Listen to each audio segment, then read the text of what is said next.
Right, here we are in the bottom of the monument. We'll pan round. There's the office, peg 1. Here's the big bar in front of peg 1. Fascinating to see the great big craters in top of the bar that the carp have created. There you go, classic carp hole. 10 to 15 inches deep. There's a walk across the bar in peg 1. There's the bar in peg 2. And there's the enormous rock that everybody talked about. They used to cause a lot of problems. These features are, as I speak, being demolished. We've decided to turn them into gravel patches instead of rock. So there'll still be real hot spots, but there won't be snags. So as I walk towards peg 2, you can see there's the big rock on the bar in peg 2 that the carp have cleaned round. It's a real sharp edge as I walk onto it. It's a real sharp drop off, and you can see there, look, where the carp have been feeding in the back of the bar. But as we look up the lake, I'm going to show you some of the major features. But the machine is in here as we speak, and the features are being flattened. The first of the 3 bars in peg 7 disappearing. So you can see the rocks on top, stony rock, and then underneath that solid clay. So there goes one of the bars. Be nice and flat when it's all finished. And the gravel off the top being moved around, so it's just a question of finding where all the gravel ends up, really. Alright, we have the bars in peg 7 disappearing. Another half an hour, they'll be flattened out, completely gone. It's absolutely solid clay underneath them. So as you can see, he's moving them to the side, so the gravelly areas might not be exactly where the bars used to be because it's been moved around. But underneath the bars, the clay is that hard, it's incredible. So as you can see here, there might be just to the side of where they used to be, the gravel patches. So it's been an amazing 11 years, but it's time for the fishery to have a few facelifts, a bit of a change, some new blood, and then we look forward to the next 11 years. But these features need to go. It's been quite incredible the amount of spoms and rigs we found on some swims. In particular, the features over in front of 12 are by far the worst. I'll go over there in a minute and show you. This was their favourite winter hidey hole. The 3 bars in peg 7. As you can see, there's a big gap between them, and as you walk into these gaps, it's like somebody's concreted the bottom. You know, as you can see, I'm walking like I'm on a road. It's that hard, it's absolutely incredible in here. As I walk up onto the top, you can see the odd big rock that would have caused the problem. There was line and leads on all of these snags. So I'm just walking up. As I walk up onto the second bar, they're absolutely solid. You know, I keep saying it, but they haven't changed in the slightest. Everybody used to ask, what are the features like? Do you think they're the same? They're identical. But they need to go. They are snags. They stop us managing the lake. So they will be going. So as I look back towards peg 7, there they are. 1, 2, 3 bars. There's peg 7 there by the conifers. That's the big bar just being demolished in 6.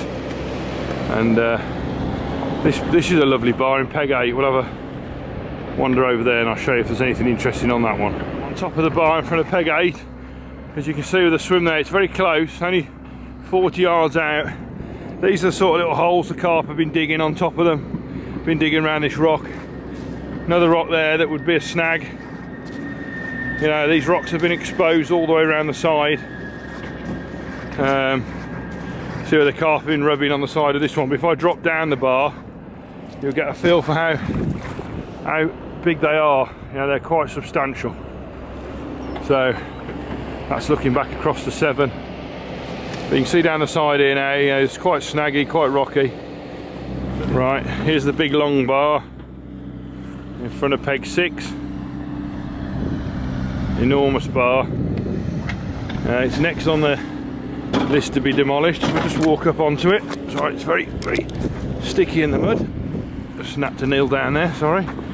So just on top of it now, obviously rock solid, and we're looking round to the bar in front of peg 7 now being demolished. We're going to have a closer look.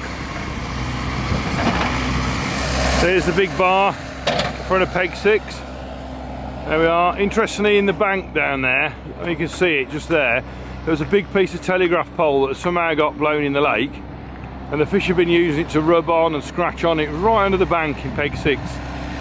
No, sorry, peg 7. So this is the big bar in front of peg 7, just been demolished. When they've all been completely cleared, they'll be flattened, so the bottom will be nice and flat.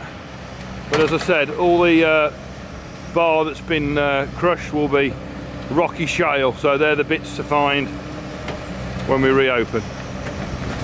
This is in front of peg 5, and it's just interesting that, you know, underneath my feet you've got this soft clay, and yet 3 or 4 foot to the right you've got this stony area. Look, now these are the areas where the fish have been feeding. It's just a little bit harder, the bottom's still flat, but being there opposed to being over here would be much better for a pickup.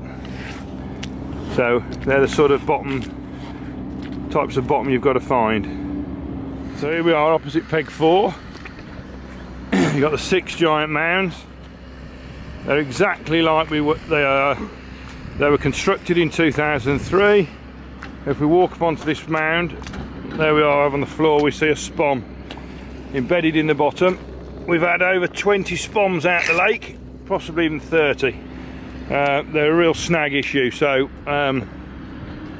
they either need to float to the top, which I believe has been done, or they're a bit of a no-no, because they're all over the bottom of the lake. So I'm walking up onto here now, looking back down on the others. So there they are. Peg 7's been demolished as we speak. Within a few hours all these features will be flattened, but it is fascinating. If you look closely at them, you can see all the rock, so that's what you'll be looking for when they're flattened, the rocky, shaly areas. You know, and if you go around there, look, you see how soft the clay is. So you go. I'm stood out on the bars, the giant humps rather, in front of peg 13 to the right of peg 12, and as you can see, they're absolutely massive. They're exactly like we built them in 2003. Here they are. I'll pan round. Alex is stood on top of the one that used to cause all the problems, collecting leads. You can see the sizes of the rocks on there. There's leads littered all over it in line. Just getting a load off now. Amazing. I've just pulled these out. We spent hours on these features, and you can just keep finding leads, keep finding line. So the quicker they're pushed underground, the better. Anyway, in front of one of them was this hole, and you can see where they've used this rock just to rub and scratch and just feed round it. Classic carp hole that is, right on the side of these 2 big features here. So there we are. It's an end of a era of the monument with features. 2's got quite a few in monument 2, but 1 we've decided to go for these flat gravel areas rather than raised bars. And another thought I've had for quite some time is that when you're fishing these swims and you're fishing beyond these features, the line lay obviously is non-existent. Your line's 2 to 3 foot off the bottom in areas, and the fish really know obviously that they're being angled for. So I think when these features have gone and you've got a flat line lay, then I think there'll be a lot more fish caught, the presentation will be better, and I just think it'll be much better all round. I mean, here, look at this. This is an absolute monstrous rock in front of peg 13, right down the bottom of one of the bars. Huge thing. So hopefully it'll make for better angling all round. We've got an enormous head of big fish to go back in, so we look forward to seeing you all in the spring when the sun's shining.